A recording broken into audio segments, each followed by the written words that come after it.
What's beef, you ask? For the Cowboys and Eagles, beef is when ruining the holidays can actually be a present. Let's start at the beginning. The animosity dates back to 1960. Buddy Ryan and Tom Landry made it personal in the late 80s. And in the more than 30 years since, Philly and Dallas has become one of the most intense rivalries in sports history.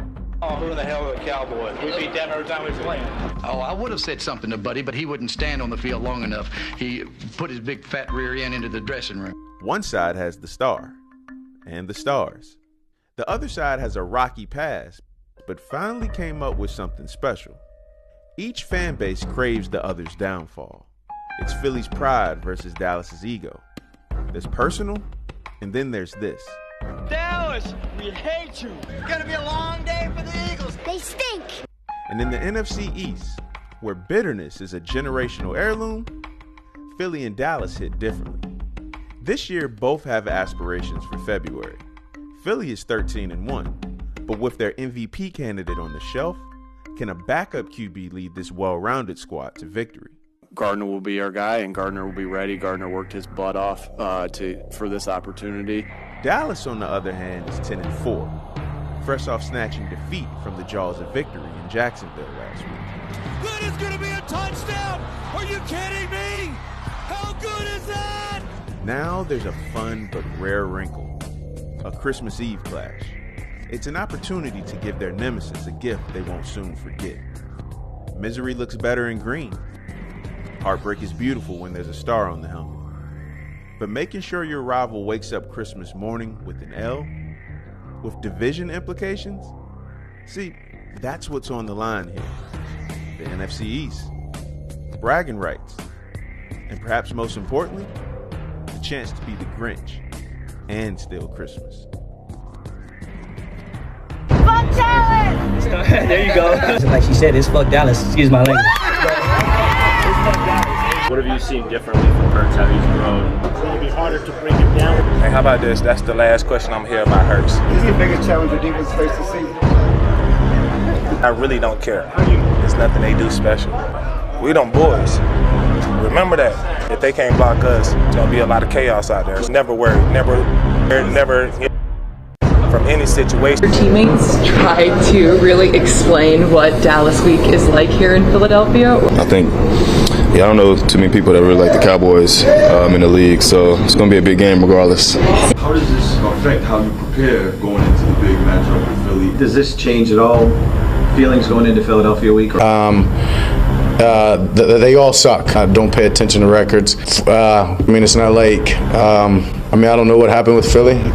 Guessing they won. We got to buckle up, prepare the right way, and make sure that we give ourselves the best chance heading into Saturday. I can't say I can honestly put some of these quarterbacks in the MVP race. Like, it's crazy to me. Yeah, I think Mahomes. Right now it's down to two. Mahomes right and Allen? Hurts and Mahomes. Right now. When you put talent around, it makes it easier. Is it Hurts or the team? Jalen Hurts was actually going to be on this show in just a little bit. Anything that you would like to say to him? Super challenge, I see you Christmas Eve, buddy. Jalen, Micah Parsons had some comments about your success and whether it was more attributed to yourself or team and scheme. Curious to get your thoughts on that. We're worried about the Bears right now. When Micah Parsons came out and talked about Jalen Hurts and your team, what was the conversation like in the locker room? Take me inside, man. It wasn't no conversation. It wasn't no conversation. It was focused on Chicago.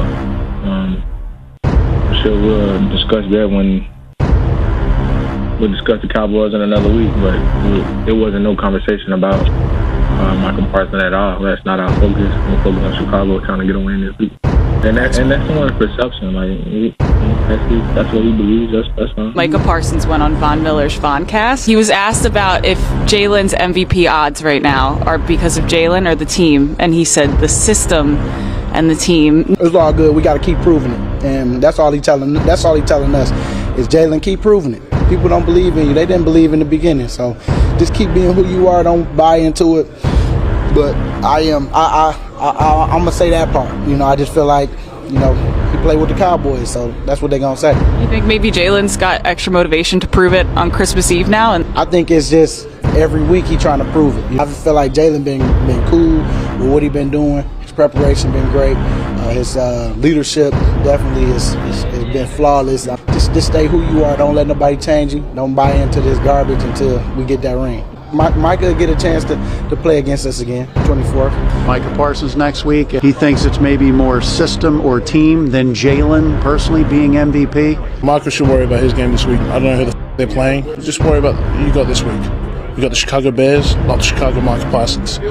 So that's how I go about it. Getting into backlash from Philly, and standing on what you said. I'm pretty sure they hate me. Obviously, they small clipped it. No pun intended or no disrespect to Hurts. I think he's doing great this year. Conversation was most valuable player. Is it just quarterback? So it's nothing towards no quarterbacks, right? It's about most valuable player and what people bring to their team. So they was talking all this shit, bro. Oh, we ain't play the Cowboys. We don't know how good they are. Fuck them. Okay, could you give me a number? How many sacks you think Mike is gonna have that game? I gotta go with 2, 3. What's the level of dislike for the Eagles fan base? No bad blood on my part. I don't want no problems.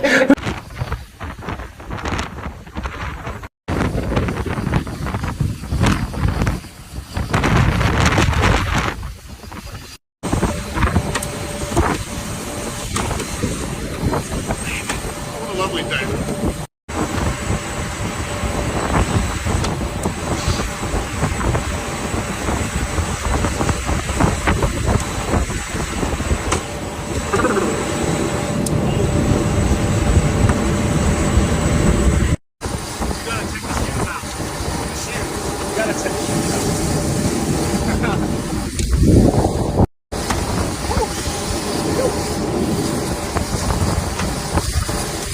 Sink or swim.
Go down.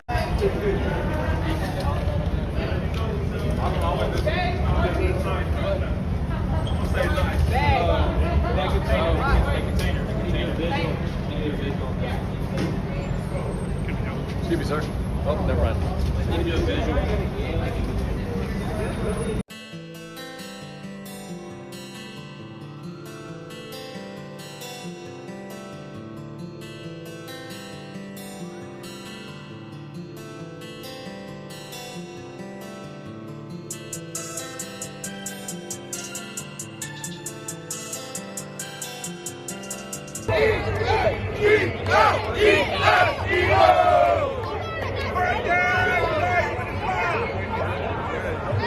Season already, 4 forced fumbles, 3 fumble recoveries. Tell them to put some respect on your name. Tell them to put some respect on your name. Tell them to put some respect on your name. Please let them know put some respect on your name. They disrespecting you putting on purpose in front of you, but they gonna learn today. Look, we ain't even tripping. Hey, we gotta get that done. Hey, so you see it, tell them, all right, appreciate it. Let them know. Hey, NFL, put some respect on that man's name. Best pass rusher in the league. Y'all underrated him. 3 different teams, 3 different years, 3 years, 3 different teams, double-digit sacks. If anybody want to talk about the system, he must be.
Get your breath right there before the final play. Micah, take me through what you were asking the sideline there. I was trying to signal call timeout just because I knew the situation. I know guys is gas and we going full speed. So I was thinking to coach, I was like, call timeout. Let's just catch our breath, get this 30 seconds to give it our best rush, and that's what we did, and he threw it out. So, I mean, thanks God we had a timeout. You know, who knows what the outcome would have been.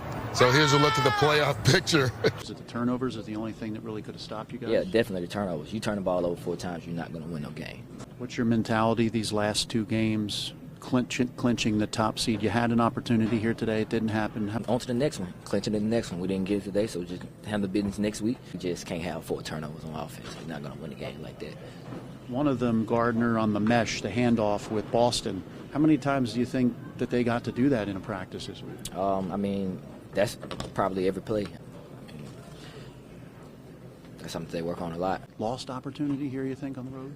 First loss on the road. Move on to the Saints. We can't let this determine our season because we still got a chance to, to do really good things going forward. We still got 2 more games to play. You kind of look forward to seeing the Cowboys in the playoffs? We're looking forward to seeing the Saints next week. And I think this team is really pissed off. Credit goes to Dallas. They're a good team. What happened on the mesh, the handoff there on your play? I got to go back and look at it on film. It's never one person's fault. Maybe it was me. I don't know. I'm not sure. We got to go back to the film and look at it, and I don't think it's just one person's fault for sure. You still have the opportunity to clinch everything you want. Mm-hmm. What's the mentality going back home? Just got to rebound, make sure that we come ready to go this week, and flush it. It's almost do or die. So we can't be out here making them little mistakes. We got to make sure we stay on our stuff. Fletcher Cox says he feels the team is pissed off in a good way. Do you feel that way? I do. We ate that. We're going to eat this one. We're going to eat it. You know what I'm saying? Credit to them boys. We'll see them again. They're coming to the link in the playoffs probably? Hey, that's we go take care of our business.